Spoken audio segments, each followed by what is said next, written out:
Struggling to connect your Samsung soundbar to a new device? In this quick guide, I will show you exactly how to pair it in seconds. First, make sure your Samsung soundbar is turned on. Next, put it in a pairing mode. This step is very important. Normally, your device will detect the soundbar automatically when it's in pairing mode. But sometimes when you check the available devices, you might not see your Samsung soundbar. To do that, go to your soundbar and press and hold the input button.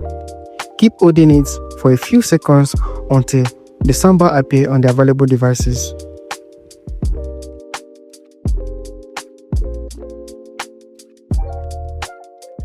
Once you see your Samsung soundbar, tap on it to connect. And just like that, your soundbar is successfully connected to your new device. If this helped you, don't forget to like, subscribe and share for more quick and simple tech tutorials. Thanks for watching. See you in the next one.